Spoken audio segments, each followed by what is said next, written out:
Welcome back, folks, to another episode of Car Talk with JRG. And I may have to revisit this video later on because, you know, there may be some improvements down the line. But right now, we're talking about why the S550 Mustang, as of March 2024, is better than the S650 Mustang. I already know, just like the tradition with the other two episodes, you know, we're on episode 3. There's going to be somebody in the comments that's not going to like what I'm talking about. There's going to be somebody, one or two people, you know. Tell me you're broke without telling me you're broke. Here he goes with the nonsense.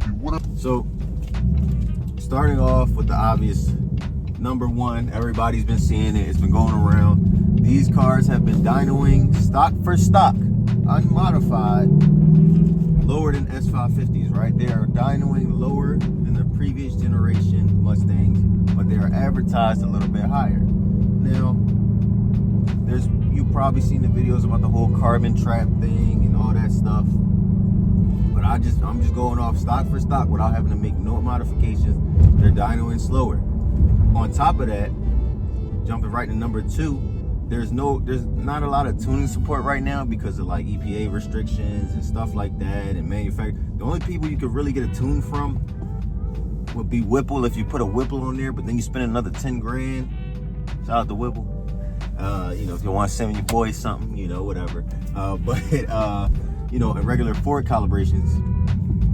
But without that, you can't go to Lund or you know, Shoemaker or whoever you like to get tuned by. And you can't really get tuned for S650s right now. Computers are locked. So you're kind of stuck if you get one. So again, this could change in the future, but we're talking about right now. Next, let's talk about the body. A lot of people don't seem to like the body of the car. I said it still just looks like an S550 with a facelift. I've seen online a lot of people saying it looks like the Camaro. Whereas, you know, compared to the S550, it was all new look. Now, the S550 took time for people to grow on, and it may happen with the S650 too. But a lot of people don't seem to be liking what's going on, and the S650 actually is not selling right now at all. And I'll have to compare that to the first year of the S550s. But right now, S650s are struggling to sell. It could be because of what they've done. A lot of people don't like the big tablets in the car. I thought the tablets were cool, but some people don't like them. And, you know, that would put a point to the S550. As they got me at Starbucks to go along with all that stuff. I feel like even though they did improve some stuff, they changed some chassis stuff. They changed, you know, the look of the front of the car. Did some stuff with the taillights. You know, they changed like the digital dash and the display. I don't feel like they made a whole bunch of improvements off the S550. The S550 was almost a perfect car, I guess. I don't know. Now, the obvious thing, the easiest thing, right, the price. And I always talk about price in every one of these videos, but it's a relevant factor. Now, obviously, the S550 is an older car. It's older, so it's going to cost less. S650s, I think, they're starting in the 40s for the GT. 40s to 50s, depending on options, stuff like that. And you can still get S550s in the 40s or 50s, depending on the year and everything you want, options and everything like that.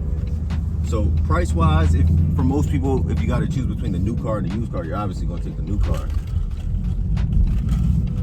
But where things starting to get a little tricky is when it comes to the higher cars like the Shelbys and the Mach 1s and stuff like that.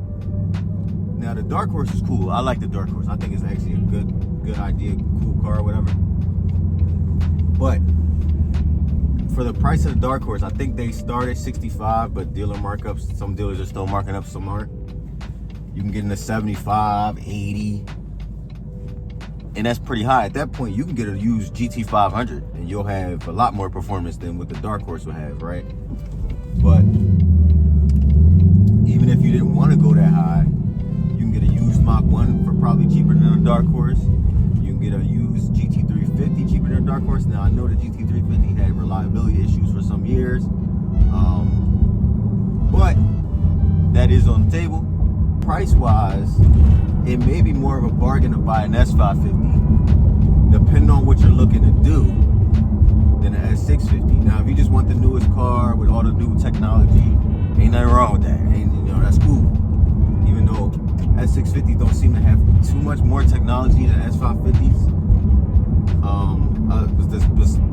Besides the display and everything like that. And at the moment, there is no Shelby variant. For the S650, there probably will be at some point. They got the GTD, but that's $300,000. And a lot of people ain't gonna buy that. All in all, if you're somebody who's looking to buy a Mustang and you want to race it, or you want to just have something nice and maybe tune it a little bit, or just a little bit faster than whatever stock is, whatever, the S550 might be a little bit better for you, just because of the support that's there already. Obviously, it's an older car, it's going to have some more support, but again, it doesn't seem like much change from the S550 to the S650. You can still get an S550 with a digital dash. You can still get all the same stuff that comes in the S650, outside of like the drift mode, and they got the revving from the key feature, stuff like that.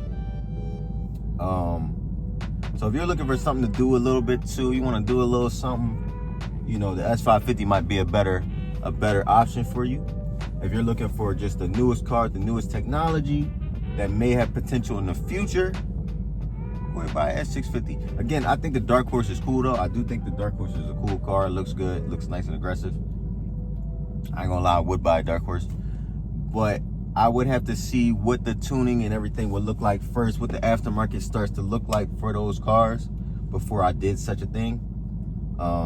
Besides that, if I was in the market for like a track-oriented car, I'd just get a Mach 1. Or you get a PP2, like where we're sat in right now. Or you can get an old GT350 for cheaper. Or you can get a GT500 for the same price. So it's up to you. And that's all I got for this video. This is kind of like a short video, just something I wanted to touch on real quick because I saw a couple of topics about it.